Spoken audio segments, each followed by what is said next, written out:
अखिलेश यादव के लिए परेशानी का सबब बन रहे स्वामी प्रसाद मौर्य। स्वामी प्रसाद मौर्य के फैसले से एनडीए और इंडिया में बढ़ी टेंशन। पीडीएम को मिल रही पॉलिटिकल अटेंशन। क्या तीसरे मोर्चे में शामिल होंगे स्वामी प्रसाद मौर्य? लोकसभा चुनाव से पहले स्वामी प्रसाद मौर्य सियासी गुड़ागड़ित पे लग गए हैं। एक तरफ जहां अपना दल कमेरावादी पार्टी के नेता और सिराथू से विधायक पल्लवी पटेल और एआईएमआईएम चीफ असदुद्दीन ओवैसी ने बीते दिन साझा प्रेस कॉन्फ्रेंस कर तीसरे मोर्चे का ऐलान किया, तो वहीं स्वामी प्रसाद मौर्य अपनी नई नवेली पार्टी राष्ट्रीय शोषित समाज पार्टी के बैनर तले अपनी उम्मीदवारी फाइनल करने के बाद अब अन्य सीटों पर सियासी समीकरण साधने में जुट गए हैं। अब इस चुनाव में तीसरा मोर्चा और स्वामी प्रसाद मौर्य को कितनी सफलता मिलती है, यह अभी से कहना तो जल्दबाजी होगी, लेकिन इन सब सियासी घटनाक्रमों से अखिलेश यादव और उनकी पार्टी को नुकसान होता जरूर दिख रहा है। बता दें कि तीसरे मोर्चे को पीडीएम नाम दिया गया है, जिसका मतलब है पिछड़ा, दलित और मुसलमान। अपनी दावेदारी पुख्ता कर चुके हैं स्वामी प्रसाद मौर्य। राष्ट्रीय शोषित समाज पार्टी अध्यक्ष स्वामी प्रसाद मौर्य बीते 30 मार्च को कुशीनगर लोकसभा सीट से चुनाव लड़ने का ऐलान कर चुके हैं। बता दें कि समाजवादी पार्टी से नाता तोड़ने के बाद स्वामी प्रसाद मौर्य ने फरवरी महीने में राष्ट्रीय शोषित समाज पार्टी का गठन किया था। उन्होंने देवरिया सीट से भी प्रत्याशी का नाम घोषित कर दिया था, लेकिन बाद में उसे निरस्त कर दिया। समाजवादी पार्टी से अलग होने के बाद स्वामी प्रसाद मौर्य ने अपनी नई पार्टी का गठन किया था, लेकिन पिछले कई दिनों से कांग्रेस के सिंबल पर चुनाव लड़ने और सपा में एक बार फिर से वापसी की खबरें आ रही थी। यही वजह है कि नाराजगी की वजह से समाजवादी पार्टी से नाता तोड़ने के बाद भी स्वामी प्रसाद मौर्य सपा और अखिलेश यादव के प्रति नरम रुख अख्तियार किए हुए थे।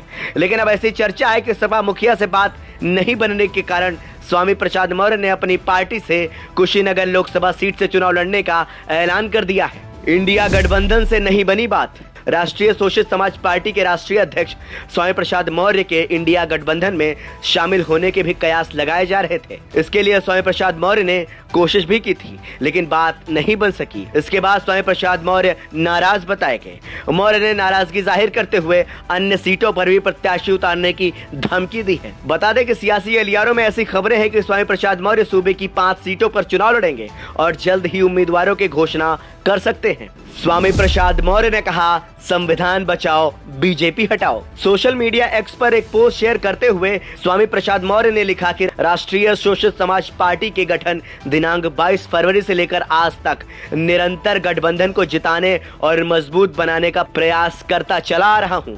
इसी क्रम में देशवासियों से हमने अपील भी की है कि संविधान बचाओ, बीजेपी हटाओ, लोकतंत्र बचाओ, बीजेपी हटाओ, देश बचाओ, बीजेपी हटाओ। इसके आगे मौर्य ने लिखा कि इंडिया अलायंस में सम्मिलित यूपी की दोनों बड़ी पार्टियों के नेताओं से भी मेरी वार्ता हुई।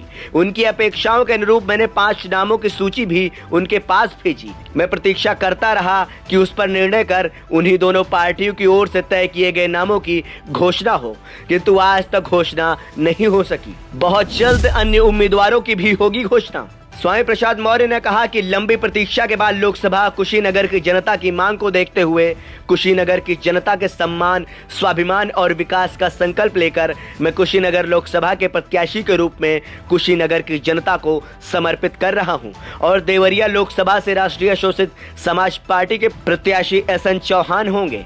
शेष नामों की घोषणा भी जल्द की जाएगी। हालांकि बाद में देवरिया लोकसभा सीट पर घोषित प्रत्याशी एसएन चौहान का नाम निरस्त कर दिया गया।